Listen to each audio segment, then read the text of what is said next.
সরকারি কাজে স্বচ্ছতা ও জবাবদিহিতা নিশ্চিত করতে মন্ত্রণালয়গুলোতে ছাত্র প্রতিনিধি থাকবে কিনা সে বিষয়ে আলোচনা চলছে। বৈষম্য বিরোধী ছাত্র আন্দোলনের ৩ সমন্বয়ক ৭১কে জানান, এ বিষয়ে সরকারের উপদেষ্টাদের সাথে আলোচনা চলছে। কিভাবে কি পদে তারা সরকারের অংশ হবেন সেটি এখনও চূড়ান্ত হয়নি। ইশতিয়াক ইমনের রিপোর্ট। বৈষম্য বিরোধী ছাত্র জনতার গণ অভ্যুত্থানের মুখে আওয়ামী লীগ সরকারের পতনের পর অন্তর্বর্তীকালীন সরকার গঠিত হয়েছে। ডক্টর মোহাম্মদ ইউনূস সহ ১৭ সদস্যের উপদেষ্টা পরিষদে আছেন ছাত্র আন্দোলনের ২ নেতা নাহিদ ইসলাম ও আসিফ মাহমুদ। দেশের ইতিহাসে সর্বকনিষ্ঠ উপদেষ্টা হলেন এই ২ ছাত্রনেতা। শুক্রবার ডাক ও টেলিযোগাযোগ উপদেষ্টা নাহিদ ইসলাম বলেন, সরকারি কাজের তদারকি করতে ছাত্র প্রতিনিধিরা থাকবে। সহকারী উপদেষ্টা বা অন্য কোনো উপায়ে পদায়ন করে ছাত্র প্রতিনিধিদের রাখা হবে। ছাত্রদের ভয়েস থাকার জন্য ছাত্রদের জায়গা থেকেও উপদেষ্টা প্রয়োজন।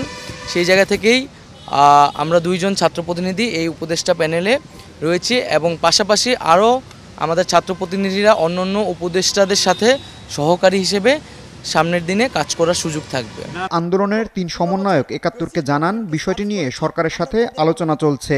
দেখুন, আমাদের নীতিগতভাবে এই ধরনের যদি সিদ্ধান্ত হয়ে থাকে, আমাদের উপদেষ্টারা যদি মনে করেন ছাত্র নাগরিকের অংশগ্রহণের মধ্য দিয়ে যে প্রতিষ্ঠানগুলো রয়েছে, যে ধরনের মন্ত্রণালয়গুলো রয়েছে, সেখানে বেশি করে জবাবদিহিতা নিশ্চিত করা যাবে এবং মানুষ এবং ছাত্রদের মধ্যে এবং প্রতিষ্ঠানের মধ্যে যে একটি দূরত্ব তৈরি হয়েছে, সেবক এবং জনগণের সম্পর্ককে রূপান্তর করার জন্য যদি ছাত্রদের অংশগ্রহণ প্রয়োজন হয়, সেখানে আমরাই আমাদের প্রতিনিধিদেরকে বাধ্য করব যেখানে ছাত্রদের অংশগ্রহণ নিশ্চিত করার জন্য।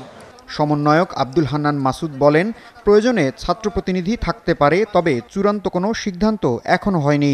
আমরা এই ব্যাপারে আলোচনা করে কারা আমাদের অ্যাডভাইজার হিসেবে যাবে, আমরা সেই সিদ্ধান্ত নেব। আমরা রাষ্ট্র সংস্কার করতে চাই, আমাদের প্রতিষ্ঠানগুলোকে শক্তিশালী করতে চাই। যে ভঙ্গুর রাষ্ট্র ব্যবস্থা, সেটাকে আমরা স্থায়ী কিছু কাজ করতে চাই। এটার জন্য আমাদের গ্রাউন্ডের কাজ চলছে। অন্তর্বর্তীকালীন সরকারের সাথে ছাত্র প্রতিনিধিদের কাজের ধরন কেমন হবে সেটি চূড়ান্ত হবার পরই এ বিষয়ে সিদ্ধান্ত নেবে সরকার। ইশতিয়াক ইমন, ৭১, ঢাকা।